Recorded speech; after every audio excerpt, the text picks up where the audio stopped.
Good morning everyone, स्वागत है आप सबका एक बार फिर से आपके अपने यूट्यूब चैनल रामगढ़ एडुकेयर में। जेटेट 2024 से रिलेटेड बड़ी अपडेट है साथियों, तो वीडियो को ध्यान से ज़रूर देखिए, समझने का प्रयास कीजिए क्या मैं कहना चाह रहा हूँ। जेटेट 2024 परीक्षा की जो निर्धारित संभावित तिथि जैक के द्वारा था कि सितंबर माह में परीक्षा ले लिया जाएगा, लेकिन ऐसा अब असंभव प्रतीत होता है क्योंकि जेटेट का 2024 का जो नियमावली है इसमें अब फिर से हाई कोर्ट रांची में दोस्तों केस फाइल हो चुका है, याचिका दायर हो चुकी है। किस मैटर में केस हुआ है जेटेट 2024 के ऊपर, उन सारी चीज़ों को डिस्कस करेंगे। साथ ही साथ अब जो सिलेबस का मसला है यहाँ पर, अब सिलेबस डायरेक्ट जैक या स्कूली शिक्षा साक्षरता विभाग जैक के द्वारा या स्कूली शिक्षा साक्षरता विभाग के द्वारा डायरेक्ट सिलेबस अब प्रकाशित नहीं किया जा सकता है, क्योंकि जब भी नियम में बदलाव होता है, संशोधन होता है, तो उसको फिर से कैबिनेट से पास करवाना होता है। तो आप समझ रहे होंगे कि जो भी संशोधन होगा, जैसे सिलेबस में संशोधन होगा या फिर जो सेक्शनल वाइज पासिंग मार्क्स रखी गई थी उसमें अगर संशोधन होता है तो उस नियमावली को फिर से कैबिनेट में पास करवाना होगा। कैबिनेट में पास होगा तब जाके वो नियमावली जो है पारित होगी, तब लागू होगी, तब फिर जैक उसका नोटिफिकेशन निकाल पाएगा। तो सिलेबस में भी अभी लगातार समस्या चल ही रहा है। साथ ही साथ यहाँ जो अपियरिंग वाले एस्पिरेंट हैं या फिर अभ्यर्थी कहें या स्टूडेंट कहें, इन्होंने हाई कोर्ट में केस कर दिया है, क्योंकि टेट का जो रेगुलेशन कहता है, NCTE national council for teacher education, इनका जो कहना है टेट के रेगुलेशन में, अगर आप जो मिनिमम अहर्ता रहती है, मिनिमम अहर्ता जो रहती है, मिनिमम जो क्वालिफिकेशन रहता है, वो क्या रहता है साथियों, आपका जो डिग्री है वो कंप्लीट होना चाहिए। यानी कि अगर आप 12th पास हैं और डीएलएड में एडमिशन ले लिए हैं तो आप एलिजिबल हो गए। अगर आप ग्रेजुएट हो के बीएड कर रहे हैं या डीएलएड कर रहे हैं तो ग्रेजुएट अगर पास हैं और एडमिशन ले लिए हैं बीएड में या डीएलएड में, तो जिस दिन से आप एडमिशन लिए उसी दिन से आप टेट परीक्षा के लिए एलिजिबल हो जाते हैं। जो टीचर एलिजिबिलिटी टेस्ट होता है, शिक्षक पात्रता परीक्षा होता है, इसके लिए एलिजिबल हो जाते हैं। कब हो जाते हैं? जैसे ही आप कोई भी शिक्षक प्रशिक्षण कोर्स में, टीचर ट्रेनिंग कोर्स में अगर एडमिशन ले लिए उसी दिन से टेट के लिए आप एलिजिबल हो जाते हैं। लेकिन यहाँ पर अपियरिंग वालों को मौका नहीं दिया गया जेटेट में, और यही जो अपियरिंग वाले साथी हैं इन्होंने केस किया है। तो ये केस 100% जीतेंगे,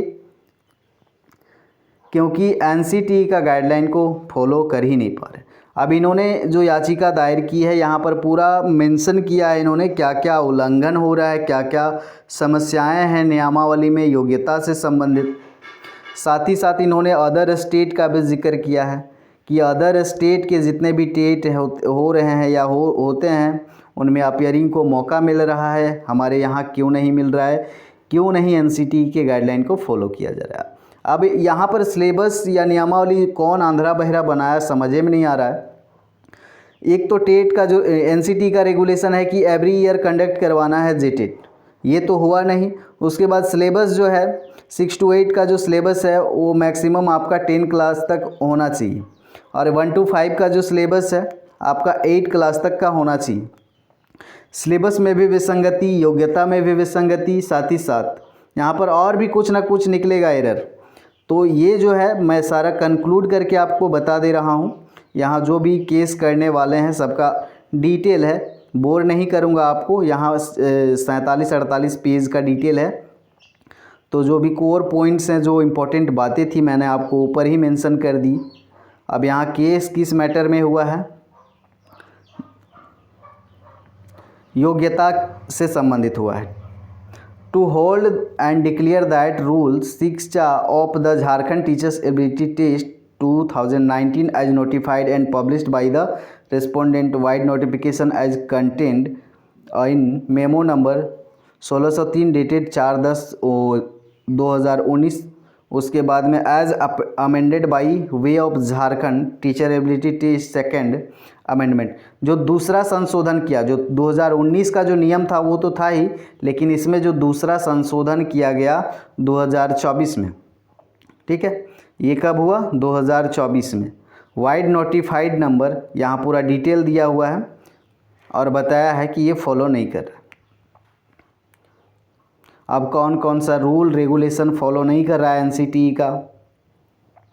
petitioner from appearing in the teachers ability test and upon questioning the advertisement of respondents may be directed to issue fresh advertisement by way of deleting the impose rule so that the petitioners and likewise other candidate may have opportunity to participate in the TET examination.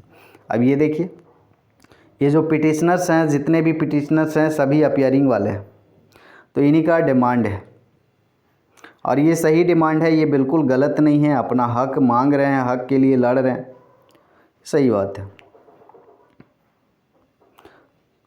चलिए, ये बहुत लंबा चौड़ा है तो बेकार यहाँ पर आपके साथ डिस्कशन करना कोई मायने मतलब नहीं रखता है। पीडीएफ आपको शेयर कर देंगे, आप लोग खुद से भी पढ़ सकते हैं।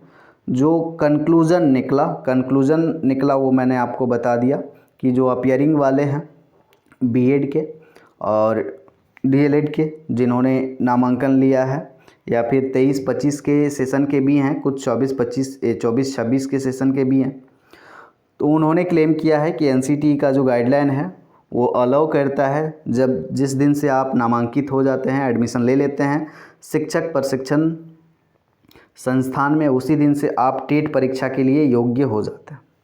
टेट परीक्षा के लिए योग्य हो जाते हैं, लेकिन जो टेट परीक्षा यहाँ पर क्वालिफाई करेंगे उस सर्टिफिकेट को यूज़ कब करेंगे? जब आपका डिग्री प्रशिक्षण का जो कोर्स है, यानी कि बीएड या डीएलएड आपका जब कंप्लीट हो जाएगा, तभी आप इस सर्टिफिकेट को, यानी कि टेट पास सर्टिफिकेट का यूज़ कर सकते हैं, उससे पहले नहीं कर सकते। ये कंडीशन है। तो इन्होंने वही बात यहाँ मेंशन किया है और कौन कौन से रूल रेगुलेशन है उसका हवाला देते हुए यहाँ पर सारी चीज़ें डिटेल में इन्होंने लिख करके दिया हुआ है। बाकी आप लोग तैयारी जो है कंटिन्यू करते रहिएगा। ऐसा नहीं सोचना है कि याचिका दायर हो गया, केस हो गया तो तैयारी छोड़ देंगे। तैयारी लगातार आपको कंटिन्यू करते रहना है। झारखंड सरकार का कोई भरोसा नहीं है, क्योंकि एनसीटी का गाइडलाइन ये भी तो कहता है कि एवरी ईयर सरकार को कंडक्ट करवाना चाहिए, लेकिन वो भी तो फॉलो नहीं कर रहा है, सिलेबस भी नहीं फॉलो कर रहा है। हो सकता है केस के बावजूद एग्ज़ाम ले ले, कुछ भी हो सकता है, लेकिन डिले होगा एग्ज़ाम में, इतना कंफर्म है।